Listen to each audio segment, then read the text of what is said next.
the Flory Models daily vlog. Here we are on Wednesday the 30th of September 2015, and I'm happy to report, as you can see spinning around, the RB6 is done.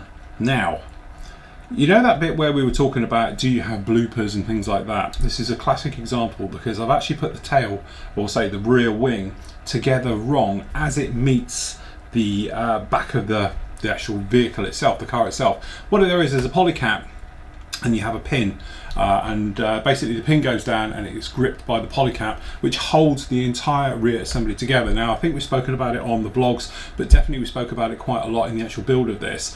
It's about it not fitting, and I couldn't understand really why. It's one of those things, again, it doesn't fit because I did it wrong, you know, and it is a classic example of, we were saying, like a blooper. Yes, I could edit it out, but I've left it in there so you see me hacking the back of this thing apart to try and fix the issue, because the issue actually is that the metal pin will not align and all the rest of it, because purely I glued it completely in the wrong position. In fact, I glued it 2mm out, so consequently it made a 2mm difference, so it didn't fit at all in the back.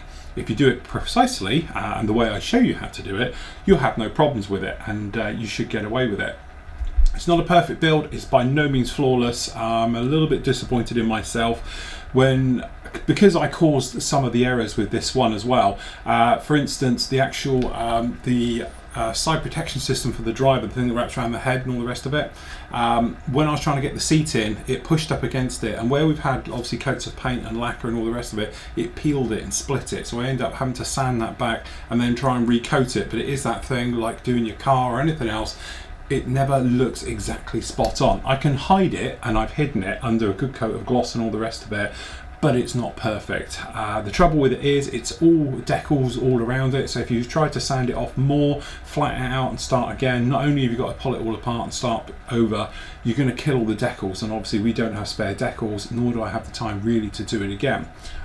Going together, no problem at all. The two problems obviously with that around the front and the back is purely my own making. It just goes to show that, you know, as I say, I'm just the same as everybody else. When they cock up, they go badly, and it's one of those things, it would have really annoyed me. But what we were trying to do on this particular build was to do a thing of this gloss work. Now, we did it on the bike, we've done it on this, we've got no orange peel, we've got nothing like that, which is usually my problem, so it's almost like the proof of concept now. I know how to do it. High air pressure, thick paint, putting it down very wet, and letting it grip. Generally though, it's quite nice. I've never done a Formula 1 car before, so this is the first time we've ever done anything like that. It does all come apart, which obviously you'll see in the final reveal photos and all the rest of it. This back section comes off, revealing the engine and all the rest of it. The nose comes away, the wheels all come off and everything else like that. But all I've literally got to do, wherever they are, they're around somewhere, is just to put the wheel nuts actually on this one, those quick release wheel nuts on there. They've just had another coat of paint, wasn't really happy with the colour, so I've given them another coat of paint. They just literally a push fit in there, and then it is finished with one. All the aerials and everything is done. So I think there's probably going to be another two parts. You've got one about glossing it, and then the next one's going to be about putting it together. It may be a stretch one, the last one, that runs about 45 minutes, something else like that. Or I might do two over 45 minutes just so we can get this one sorted out and push through it and everything else. But generally, I do have to say, not my thing, if I'm honest. I'm not too much into gloss work and all things like that.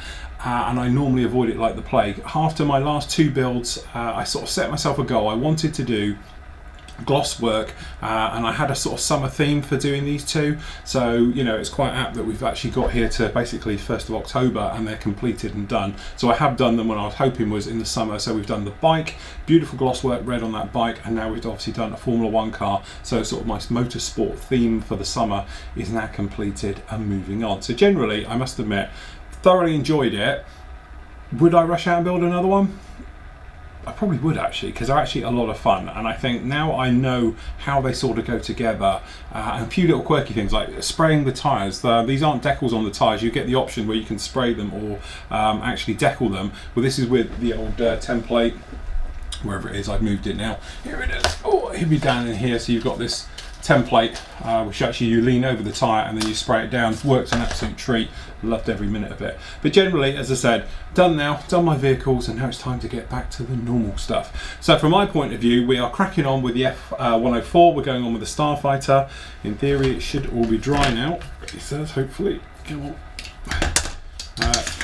and we're looking really nice. To be honest, I speak about it during this build as well. These are, if I just turn this off, because with it groaning away as it goes round, it sort of does my head in a little bit, just spinning around. Yeah, it's one of those things. These are the sort of classic 1980s Hasegawa kits.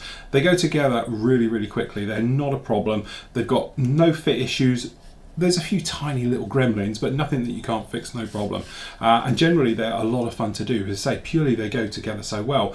They're a little bit plain by today's standard, and that's where basically Edard have come in.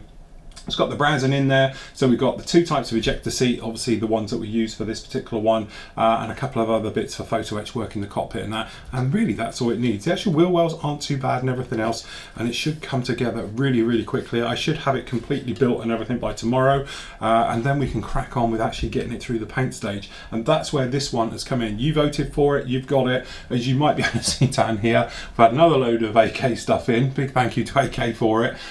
So we're going to be going through their colours, their ranges and everything else. So this is not just going to be about building the F104, it's going to be all about using the AK Extreme Metal Coat on this.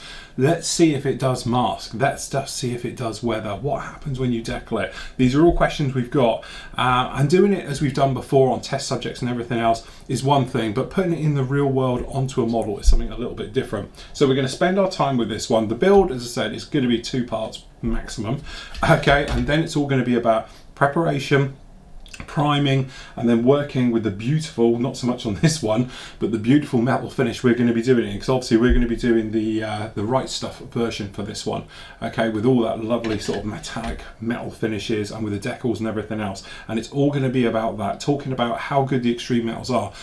You know, I've used Alclad for absolute years, probably 10 years now since it first came out, and never really got on with it 100%. There's always been an issue whilst using it, i.e. masking it, it's always a headache, overspraying it is a complete nightmare, but general just using it, sometimes I get the cloudiness, sometimes I don't. There's no seems to be any right or wrong with using it and all the rest of it. So this stuff, it'll be interesting to see how easily it is to go. Now in testing it went down amazingly well, the best metallizer paint I've ever used, but does that make it any good? You know, let's put this down, let's start masking up panels, different areas, trying to do around the back here with those different shades of metallics down there, heat and all the rest of it, because as I said, we've got the entire range now, so I've really got no excuses to give you a very heavy, in-depth, probably 1 hour just talking about the metallizers and how we use them, and all the rest of it and general things like that. So really, really excited about that one.